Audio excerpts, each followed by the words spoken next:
평생토록 우리에게 공개된 정보도 다 볼 수 없을 만큼 정보의 홍수 시대를 살고 있습니다. 여러분, 온라인상에 있는 그 모든 정보를 평생 동안 찾으면 다 찾겠습니까? 그런데 그 많은 정보들이 있어도 내 삶에 그다지 큰 변화가 일어나지 않습니다. 그러나 한 가지 정보를 접하게 되어도 인생 일대의 변화를 경험하기도 합니다. 정보의 양이 문제가 아니라 정보를 이용하는 지혜가 그만큼 중요하다는 것입니다. 전도서 7장은 지혜를 말합니다. 전도서 자체가 어려운데 그 중에도 가장 어려운 말씀이 오늘 본문입니다. 그래도 주께서 말씀을 깨닫고 살아낼 지혜를 주실 때에 재미있고 기대되는 말씀이기 바랍니다. 전도서는 인류 역사상 가장 지혜롭다라고 손꼽히는 솔로몬이 기록했습니다. 친자 소송을 했던 한 어머니의 억울함을 듣고 위정한 여인을 판별하여 아이를 엄마 품에 안겨주었던 어머니의 심정을 아는 지혜를 하나님이 주셨습니다. 서바의 여왕이 이스라엘을 방문하고 솔로몬의 지혜를 테스트했을 때 그 경이로움을 표하며 값진 보화를 선물했던 내용도 성경은 말하고 있습니다. 그는 그렇게 지혜로운 결정과 선택으로 하나님께 영광 돌리며 살다가 지혜를 놓치고 살았던 때의 비참함과 좌절도 맛보았습니다. 그 인생의 굴곡에서도 하나님께서 알게 하신 지혜가 있다는 겁니다. 그 첫 번째가 바로 우리가 이 땅을 살아갈 때 지혜를 지속하기 위해서 경계해야 될 네 가지가 무엇인지를 솔로몬이 말합니다. 그 첫 번째가 바로 탐욕과 뇌물입니다. 이 두 가지에 빠지면 지혜를 놓치게 된다 합니다. 개인적으로는 인간의 영혼을 병들게 합니다. 그리고 사회적으로는 부패하게 만듭니다. 과욕은 결코 자족하지 않습니다. 하나님이 주신 것들에 감사하지 못하기에 더 가지려다 보니 도에 지나친 일로 건강과 생각과 선택을 놓칩니다. 지혜를 앞지르는 욕심이 좋은 결정을 차단한다는 뜻입니다. 탐욕의 희생자가 되는 것입니다. 아무리 지혜로운 사람도 개인적인 탐욕이나 뇌물로 인해서 실족한다는 것입니다. 여러분, 이 말씀을 썼던 솔로몬을 보십시오. 이스라엘이 강성하여 최절정에 이르렀을 때에 하나님의 은혜에서 자신의 과욕으로 더 나가게 되죠. 그래서 그가 선택했던 것은 외교 정책입니다. 다른 많은 나라들이 쓰고 있는 정략 결혼을 합니다. 여러 강대국의 공주들을 데려와서 자기 아내를 삼습니다. 왜? 당시에 강한 나라들이 그렇게 해왔거든요. 지금도 그렇게 해오고 있거든요. 그러면서 그 공주들을 통해서 이방 나라의 우상이 이스라엘로 침투하여 이스라엘 땅을 뒤덮는 일이 일어났다라는 얘기입니다. 욕심이 낳은 결과입니다. 그리고 뇌물을 받지 말라고 합니다. 뇌물은 바른 길로 가는 사람의 길을 꺾습니다. 바르게 나아가는 판결을 굽게 합니다. 무엇이 정의인지 알아요. 무엇이 선하신 뜻 가운데 있는 건지 알지만 받아 먹은 쪽으로 마음이 기울게 만든다는 것입니다. 지혜로운 사람일지라도 선악간에 분별력이 있는 사람도 뇌물 앞에 무너지는 경우가 허다합니다. 그래서 잠언 15장 27절은 뇌물을 싫어하는 자가 산다 합니다. 출애굽기 23장 8절은 뇌물이 사람의 눈을 흐리게 하고 의로운 사람의 말을 왜곡시키니 뇌물을 경계하라 합니다. 이렇듯 뇌물은 지혜자도 넘어뜨릴 수 있는 강한 유혹입니다. 욕심이 과하면 그 욕심에 지혜가 삼킴당하여 우둔한 결정을 하게 됩니다. 뇌물은 분별력을 가지고 지혜롭게 결정하는 사람의 마음을 병들게 하여 판단력을 흐리게 하는 것입니다. 지혜를 잘 유지하고 싶습니까? 자족하시며 뇌물 받지 마십시오. 그리고 지혜자가 경계할 것은 교만한 마음이라 합니다. 지혜가 있어도 마음이 높아진 자는 그 지혜를 적절할 때 사용하지 못합니다. 기다리지 못하거든요. 겸손한 사람이 하나님의 때를 기다립니다. 인내가 겸손이 가진 한 가지 속성입니다. 내가 우월하다라고 하는 이 마음, 내가 가장 우월하다고 하는 마음은 나와 다름을 나보다 열등하다 얘기입니다. 그래서 쉽게 불평하고 참지 못함으로 인해 그 좋은 것을 제대로 알리지도 못한 채 그르칠 때가 많습니다. 지혜자는 시작할 때보다 끝날 때가 훨씬 더 아름답습니다. 지혜자는 자만이나 교만에 빠지지 않습니다. 내가 경험해보지 않은 것들, 그 경험들을 통해서 내가 깨닫는 것이 있다라고 하는 걸 아는 사람들입니다. 성급하고 교만하게 마지막 결과를 기다리지 못하고 경솔하게 열매를 흩어져 버리지 않는다라는 얘기입니다. 지혜자는 조심스럽고 신중합니다. 사랑하는 성도 여러분, 마음이 자꾸 위로 커져 가려고 하면 그 마음을 자꾸 낮추시기 바랍니다. 마음을 자꾸 낮추시면 그 마음이 옆으로 넓어집니다. 마음의 높낮이가, 마음의 넓이가 일의 시작부터 끝을 어떻게 맺는지를 결정한다는 것입니다. 많은 사람들이 일을 시작하지만 끝을 아름답게 마무리하는 경우는 그리 많지 않습니다. 자만한 마음으로 쏟아진 말과 행동은 아름다운 열매를 맺지 못합니다. 오히려 내가 부족해서 그렇습니다. 그런 방법도 좋은 것 같습니다. 우리 같이 기도하며 지혜를 구합시다. 이렇게 높아지려는 마음을 낮추시면 하나님이 그 넓어진 마음 속에 여유를 주십니다. 기다려도 됩니다. 사실 여부 따져서 나의 우월함을 증명하려는 것보다 지혜자의 넓은 마음이 하나님과 사람들의 마음을 움직입니다. 그리고 그 좋은 생각을 공유하고 이어나게 할 수 있는 기회 때에 잘 사용하고 열매 맺게 되는 것입니다. 화를 다스리지 못하여 이럴 경우 그르치는 경우도 있습니다. 분노할 수는 있는데 가슴에 계속 품고 있으면 사소한 일에도 과한 분노가 표출됩니다. 그래서 일을 엎지르고 관계를 깨뜨립니다. 성급히 화를 내는 것을 경계하라고 합니다. 여러분, 내가 아무리 좋은 것을 가지고 있어도 화를 내어서 터뜨려버리면 그 좋은 게 들어오지 않습니다. 좋은 게 들어오지 않습니다. 자기 화를 다스리지 못하여 감정이 폭발하는 상태에 내 감정에 지배당하여 자기 통제력을 상실하면 이런 모습은 아무리 좋은 것도 바르게 전달되지 못한다라는 얘기입니다. 좋은 것, 좋게 보이지 않게 하는 것이 바로 화내는 모습입니다. 화를 잘 다스리기 바랍니다. 그리고 지혜를 지속하기 위해서 또 한 가지 주는 말씀은 경계할 것이 과거에 집착하는 것이라 합니다. 지난 날들의 슬픔이 있고 아픔이 있습니다. 거기에 묶여서 한 발짝 앞으로 내딛지 못하는 사람이 있습니다. 분명히 지혜를 주셨어요. 풀어나갈 방법도 알게 해 주셨습니다. 그런데 과거의 나의 발목을 잡았던 깊은 상처와 실수를 끊임없이 각인시킵니다. 스스로 그 시간에 자신을 결박하고 살아간다라는 얘기입니다. 지난 날들에 좋았던 일들도 마찬가지입니다. 그때가 좋았는데 그때를 그리워라며 그렇지 않은 현재의 상황과 자신을 비관하며 오늘을 살지 못하는 거죠. 어쩌다 한번 앨범을 꺼내서 추억을 떠올리는 건 참 좋은 것이에요. 그런데 매번 과거를 꺼내들고 현재의 변화와 더 나은 것을 수용하지 못한다면 참 불행한 인생입니다.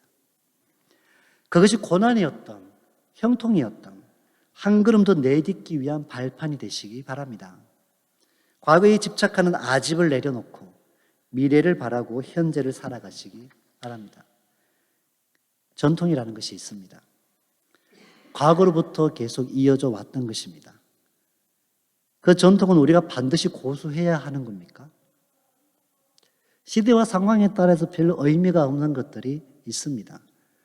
굳이 그런 것들을 끝까지 고집하는 것을 보고 답습이라고 합니다. 과거의 교훈이 영원할 수 없음을 우리는 흐르는 시간 속에서 경험하며 삽니다. 인내하고 신중한 사람은 주님 품에 안길 때쯤에 좋았던 그 옛날을 밝게 회고하며 더 나은 방향과 길을 제시합니다. 과거와 현재를 뗄 수는 없습니다. 그러나 과거가 쌓여 현재의 내가 있다라고 하는 이 말은 믿지 않는 사람들이 하는 말입니다. 우리는 과거에서 예수를 영접하면서 완전히 새로운 삶을 살게 된 존재들입니다. 그 과거를 보면서 우리는 더 빛된 삶으로, 빛된 방향으로 나아가는 것들을 제시할 수 있어야 합니다. 저희 외할머니께서 돌아가실 때 저희 외삼촌과 그 교회 장로님이 함께 오셨어요. 이 두 분이 상극입니다. 예.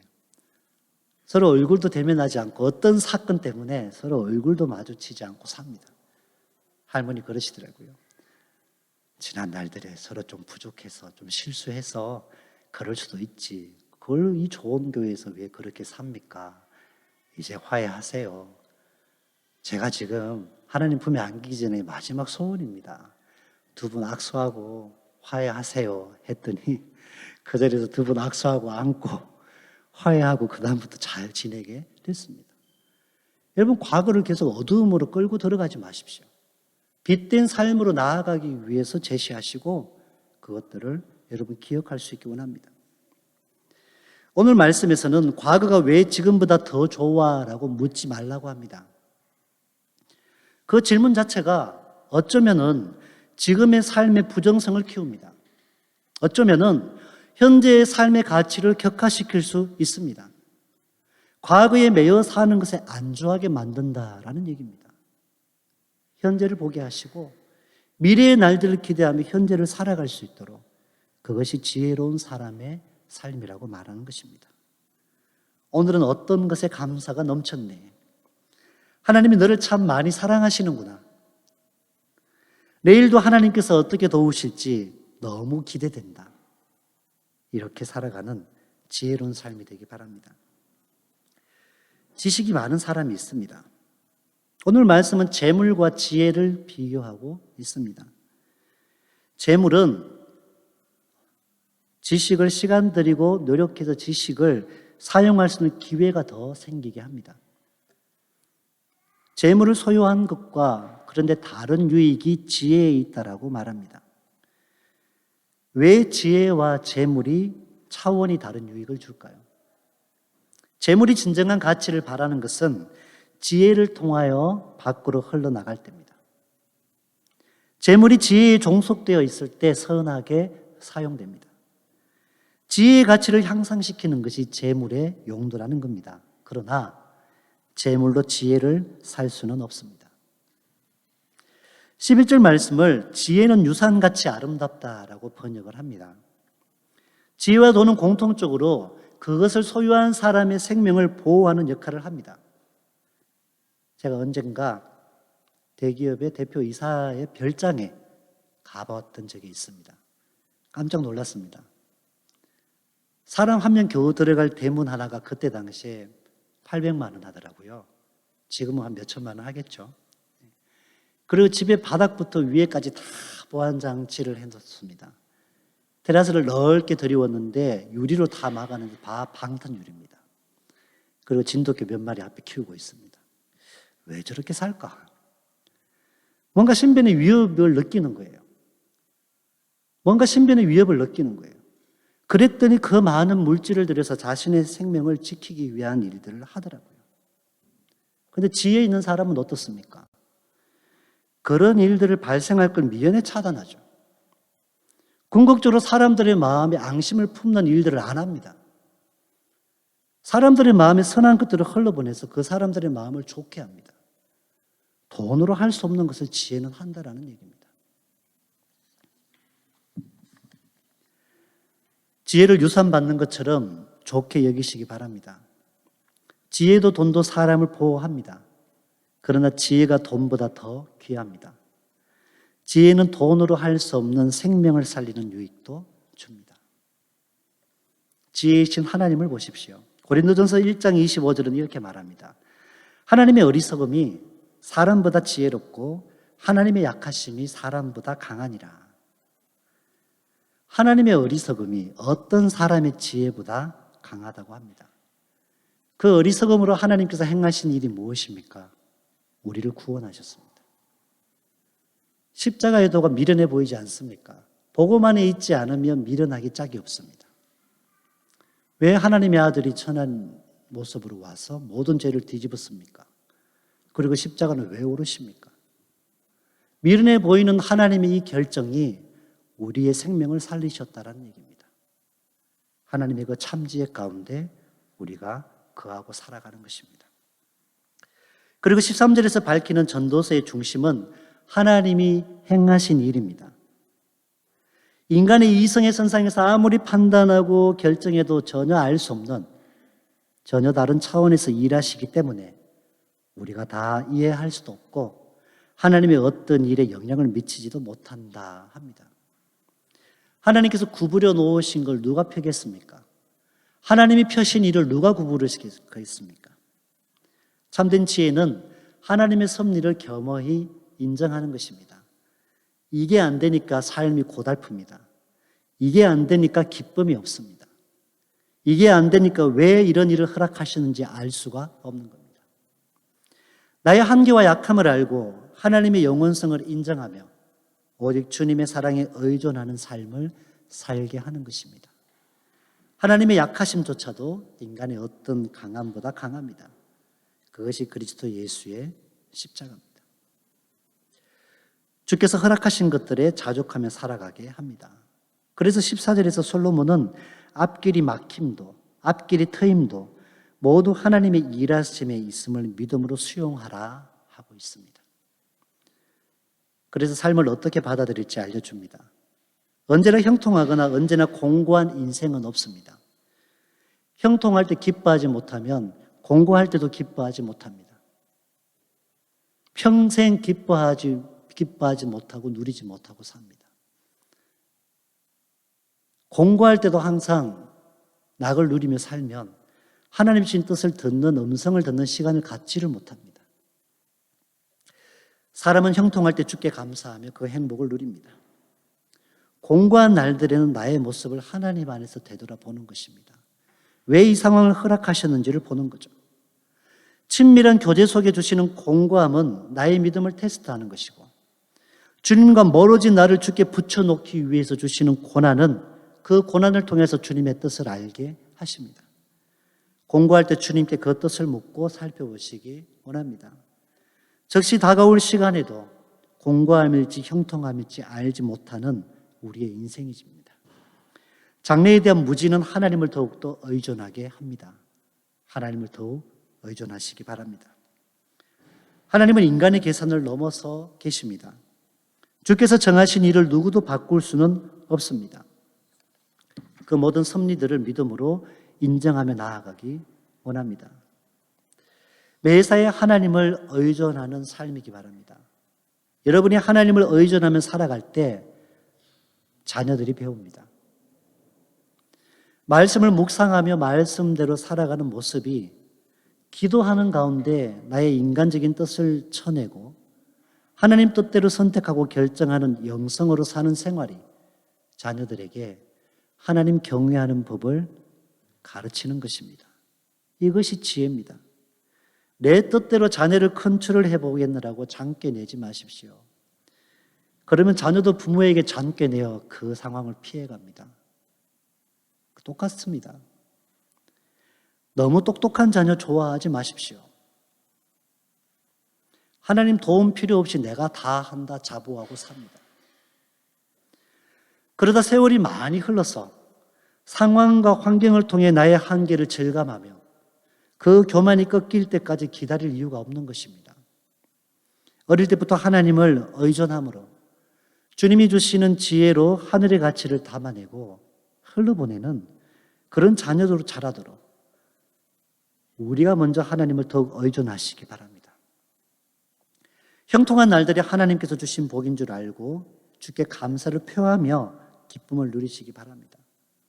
곤고한 날들에는 주의 뜻을 간절히 구하고 고난 너머에 주시는 약속이 성취됨, 주께로부터 멀어진 나를 주님께 더욱더 밀착시키는 친밀함을 회복하시기 바랍니다.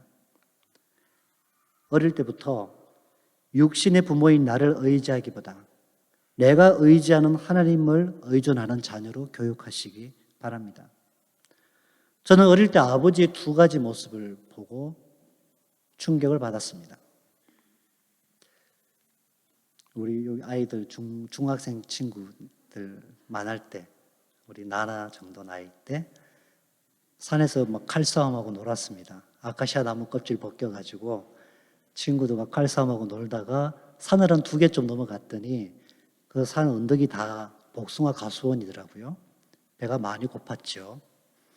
친구들하고 그 큰 가지를 다 꺾어가지고 먹을 만큼만 먹으면 될 텐데 이만큼씩 옷에다가 주워 담고 한 10명이 가서 쑥대밭을 만들어 놨습니다. 그랬더니 가수원 주인 아저씨가 소리를 지르며 올라오더라고요. 그러면 날 살려라, 산 2개 다시 넘어서 집까지 도망왔습니다. 그리고 애들이 다 자기 집으로 숨었습니다. 저도 집에 숨어서 문을 탁 뚫고 벌벌 떨면서 밖을 보고 있었더니 오토바이 소리가 한 30분쯤 지나서 들리더니 가수원 주인 아저씨가 왔어요. 제 아버지가 그 길 앞에 나가 계셨는데 마침 아버지랑 만나셨네요. 두 분이 뭐라고 막 얘기합니다. 문을 이렇게 뚫고 제가 다 보고 있었거든요. 뭐라고 막 얘기하시더니만 아버지가 주머니에서 돈을 얼마 이렇게 세시더니 아저씨에게 줬어요. 그랬더니 아무 말 않고 아저씨가 집에 가시는 거예요. 그리고 아버지가 저에 대해서 그 부분에 대해서 한 번도 뭐라고 하신 적이 없으세요. 놀라운 사실은 그 후로 제가 그 짓을 한 번도 한 적이 없습니다. 은혜로 사는 거죠. 그리고 아버지의 약한 모습도 본 적이 있습니다. 제 집이 2번이나 이렇게 무너졌잖아요. 그래서 참 힘들게 이렇게 지내다가 채무자들이 저보다 먼저 집에 와 있고 학교 갔다 오면 나중에는 익숙해져서 아유 오셨냐고 이렇게 인사까지도 하고 그랬던 적이 있는데 한 번은 밖에서 어두울 때 집에 들어오는데 골목의 벽에 아버지가 이렇게 벽에 탁 붙어서 있으시고 채무 관계 있는 분이 아버지 멱살을 잡고 흔들고 계신 거예요. 아버지가 아무 말씀도 못 하시고 저항을 못 하시더라고요. 우리 아버지 저렇게 약하신 분이구나. 무엇도 할 수 없구나. 너무 어릴 때 알아버렸습니다. 아버지가 다 해줄 수 있는 분이 아니라는 걸 다 알았습니다. 여러분 어릴 때부터 하나님 의존적인 여러분들의 삶을 자녀들에게 살아내시기 바랍니다. 여러분 부모가 언제까지 자녀들 다 돌아봅니까? 다 책임질 수 있습니까? 사춘기만 돼도 어떻게 못하잖아요. 하나님 의존적인 자녀들로 양육하시기 바랍니다. 그래야 하나님으로부터 오는 지혜를 자녀들이 배웁니다. 하나님을 경외하는 법을 배우고 이 땅을 살아갑니다. 나의 약한 것은 약하다. 하나님이 도우셨다. 하나님이 지키셨다. 하나님이 열어주셨다. 하나님이 채워주셨다. 이렇게 하나님을 많이 고백하며 사시는 여러분들의 일상이 되시기 바랍니다. 그러면 자녀들이 모든 것이 하나님께로부터 온 것임을 아는 것입니다. 여러분 헌금 생활할 때는 어떻습니까? 물질은 누구 겁니까? 내 것을 하나님께 조금 떼서 드리는 겁니까? 모든 게 하나님 것이에요. 하나님 내게 주신 것인데 다 주셨는데 너무 감사해서 내가 먼저 먹기 전에 하나님께 하나를 감사해서 기쁨으로 구별해 아버지 하나 드세요 하는 거예요. 이게 예물이에요. 하나님의 주권을 시인하며 살라는 얘기입니다. 그러면 모든 것이 하나님께로부터 온 것임을 자녀들이 알아요. 하나님이 주권자라고 하는 걸 자녀들이 알아요. 거기서부터 지혜라고 하는 게 부어지는 겁니다. 제가 어떤 교회에서 고동부 사역을 할 때입니다. 내 부모님이 이사를 와서 이 아이를 교회에 데리고 왔어요. 처음 봤더니 가관이더라고요. 귀의 양쪽으로 구멍을 14개를 뚫었어요. 촘촘하게 뭘 많이 이렇게 받고 들어왔어요, 교회를. 얼굴은 빨갛게 뭘 그렇게 형용 색깔이 찬란하게 화려하게 해서 왔어요. 옷도 이렇게 정면으로 보기 좀 힘들게 좀 그렇게 입고 왔습니다. 근데 얘가 예배 왔다가 변했어요. 예배드리다 하나님 만났어요. 하나님 만났더니 그 다음 날부터 이게 다 빠졌어요. 화장 하나도 안 하고 왔어요. 그냥 청바지 하나 입고 티셔츠 하나, 흰 티셔츠 걸치고 맨날 그냥 그렇게 다녀요. 그리고 얘가 사실은 고등학교 때 왕따를 당했습니다. 왕따 당하고 있다가 못 견뎌서 중퇴했던 친구입니다. 그래서 그렇게 살았던 거예요. 안 해본 거 없이 다 해봤답니다. 지겨워서 이제 못할 만큼 다 해봤답니다. 그리고 하나님 만났더니 삶이 변했는데 새벽에 일어나서 새벽 기도 시작하면서 오전 내내 기도하고 말씀 보고 찬양합니다. 오전 내내. 그게 그 친구의 일상입니다. 그리고 점심 후부터 집중적으로 공부합니다. 독학입니다. 가끔 선배들의 도움을 받습니다. 고등학교 때 그랬습니다. 그렇게 하고 서울에서 한 중간쯤 되는 학교에 들어갔습니다. 혼자서 독학해서. 그렇게 하고 학교에 들어간 후에 또 저를 찾아왔어요. 어떻게 지내냐 물었더니 그럽니다. 자기가 강의를 다닌답니다. 도대체 무슨 소리인가? 야, 네가 무슨 강의를 하냐? 강남에 있는 고등학교에 기독교 동아리에 가서 강의를 한다는 거예요. 특강을 한다는 거예요. 아니, 네가 20살이 벌써 그렇게 하고 있어? 하니까 하나님 주신 마음이고 하나님 주신 지혜가 있으니까 그것 가지고 가서 그렇게 외치고 전하고 살고 있더라고요. 10년이 훨씬 더 지났는데 지금은 어떤지 잘 모르겠습니다. 하나님이 임재하시는 곳, 하나님과 함께하는 그 시간을 떠날 수 없어서 늘 지켰던 아이입니다. 저는 그 아이를 보면서 자, 여호수아 같다라는 생각이 들었어요. 모세가 하나님 만날 때 광야에서 회막에 들어갔잖아요. 그때 여호수아를 동반해서 갑니다. 그곳에서 하나님 만나고 친구처럼 하나님과 이야기하고 하나님 뜻을 듣고 나오는데 여호수아는 같이 안 나와요. 그곳에 계속 머물러 있어요. 하나님의 임재하신 현장을 떠날 수가 없어요. 그 기쁨과 감동과 성령님의 임재하심의 전율을 떠날 수가 없어요. 그곳에 늘 더 머물러 있었어요. 하나님 그를 기억하십니다. 모세 후계자 지명합니다. 여호수아. 그를 들어 사용하시고 약속의 땅으로 들어가게 하셨습니다. 여러분, 지혜는 어디서 옵니까? 하나님을 경외하는 데서부터 하늘로부터의 지혜가 옵니다. 돈 아무리 마음에 들어도 할 수 없는 그 지혜가 하늘로부터 온다라는 얘기입니다. 여러분, 자녀들 예배 자리 잘 붙여두시기 바랍니다. 정말 자녀들의 영적인 생활이 가장 중심 갖지 마으십니까? 자녀들의 영적인 생활을 위해서 얼마나 투자하십니까? 공부에 모든 것 쏟아내느라 자녀들에게 영적인 투자하는데 좀 소홀하지 않으세요? 여러분 가문에, 여러분의 가정에 다음 세대가 믿음이 단절된다라고 여러분 계속 이어질 거라고 확신하십니까? 자녀들의 영적인 가치, 하나님의 지혜로 이 땅을 살아갈 수 있도록 하나님을 경외하는 삶을 살아가시기 바랍니다. 그것이 여러분들 우리가 가장 남길 수 있는 귀한 가치들입니다. 우리 자녀들 여기 있습니다. 하나님께서 지키시고 세우십니다. 여러분 돈 아무리 많이 들여도 공부 안 하는 애들 안 합니다. 열심히 노래하고 이런 애들도 있습니다. 몽골의 선교사님의 자녀들이었는데 몽골 선교사님 얘들 뭐 했는지 아세요? 둘이 남매인데 맨날 노래 부르고 방에 들어가서 좋은 떠올랐다. 둘이 막 노래하고 막 이랬어요. 걔들이 악동 뮤지션이에요. 하나님 주시는 활동들, 하나님 주신 마음을 가지고 사는 거예요.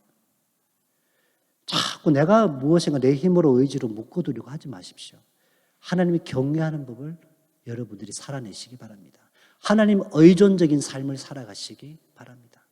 그래서 자녀들이 하나님이 주시는 지혜로 이 땅을 승리하며 주님 길로 돌이키고 영광 돌리는 믿음의 세대 되기를 간절히 소망합니다. 우리 함께 기도하겠습니다.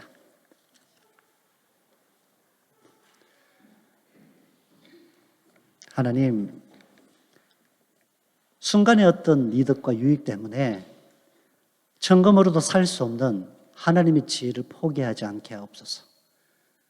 내가 백날 말하는 것이 아니라 내가 가정에서 사는 것이고 내가 교회에서 섬기는 모습들이 하나님을 경외하는 법을 자녀들에게 교육되는 줄 믿습니다.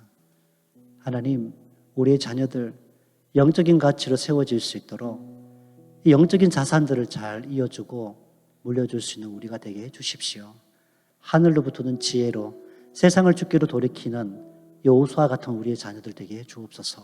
주님을 더욱더 경외하는 마음들로 세워지게 하여 주옵소서. 이 마음 가지고 이 시간 다 같이 기도하겠습니다. 하나님 감사드립니다. 주님의 선하신 뜻 가운데 우리의 삶이 있습니다. 하나님, 우리가 입술로는 자녀들의 영혼을 생각한다, 자녀들의 믿음 없음을 안타까워한다고 하지만 늘 우선순위에서 밀려있는 모습을 봅니다. 실제로 삶이 그렇게 되지 못하여는 우리를 하나님 앞에 내어드립니다.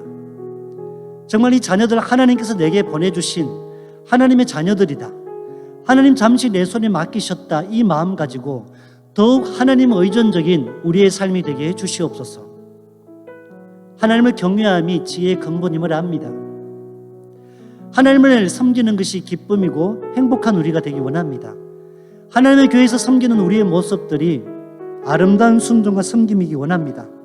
내 삶을 통하여서 주님이 주시는 지혜가 드러나게 하시고, 내 삶을 통하여서 하나님을 경외하는 자가 어떻게 주님께서 열어주시고 인도하시는지를 하나님 증거하기 원합니다. 백말 말하기보다 하나님, 우리의 모습들이 자녀들에게 교육이 되게 해주시옵소서. 지금까지 내 삶의 중심 가치가 하나님 다른 것이었다면 이제는 하나님을 경외함이 중심 가치가 되게 하시고, 믿음의 세대를 일으키고 믿음의 세대를 이어가고 믿음의 세대로 날마다 확장되어져 가미, 믿음의 세대로 주님께 영광 돌림이 우리의 중심 가치가 되게 해주시옵소서. 하나님, 삶의 가치가 변하게 해주십시오. 삶의 방향이 전환되게 해주십시오.